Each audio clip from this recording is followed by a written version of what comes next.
Bismillahirrahmanirrahim. Assalamualaikum warahmatullahi wabarakatuh. Di sini saya akan membahas materi tentang psikologi berpikir dan belajar oleh Nia Rosa. Berpikir adalah sebuah aktivitas kerja otak mengenai sesuatu hal. Berpikir juga merupakan aktivitas mental.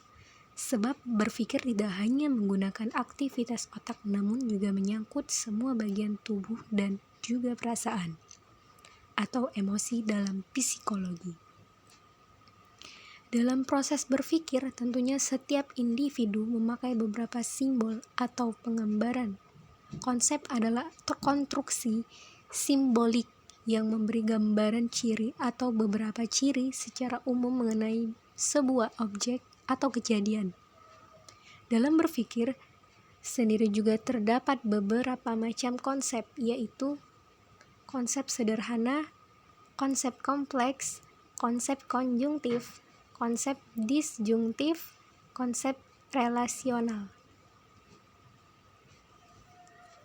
Jika dilihat secara garis besar, proses berpikir terdiri dari dua macam, yakni berpikir autistik dan juga berpikir realistik.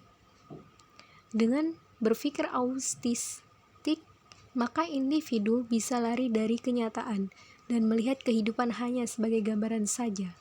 Sementara berpikir realistik atau disebut juga dengan reasoning atau nalar adalah berpikir untuk menyesuaikan diri dengan dunia yang nyata. Pengertian belajar menurut psikolog tidak jauh dari pengertian belajar secara umum, yaitu suatu proses kegiatan secara optimal dari yang tidak tahu menjadi tahu, dari yang tidak mengerti menjadi mengerti. Kegiatan belajar atau pembelajaran merupakan proses penyatuan antara kognitif, emosional, lingkungan, dan pengalaman untuk memperoleh, meningkatkan, atau membuat perubahan seseorang terhadap pengetahuan, keterampilan, nilai, dan pandangannya. Secara global, tujuan dari belajar adalah terjadi perubahan pada diri seorang menjadi lebih baik. Dengan adanya kegiatan belajar, maka norma yang dimiliki oleh seseorang setelah ia melakukan kegiatan belajar akan berubah menjadi lebih baik. Ciri-ciri belajar. Perubahan yang bersifat fungsional. Belajar adalah perbuatan yang sudah mungkin sewaktu terjadinya prioritas. Belajar terjadi melalui pengalaman yang bersifat individual.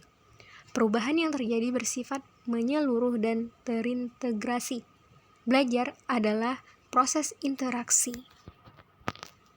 Setidaknya ada 8 jenis belajar yang dilakukan oleh manusia.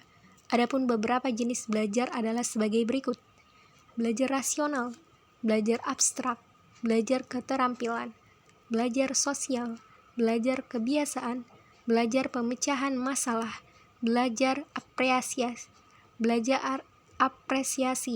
belajar pengetahuan. Sekian, terima kasih. Wassalamualaikum warahmatullahi wabarakatuh.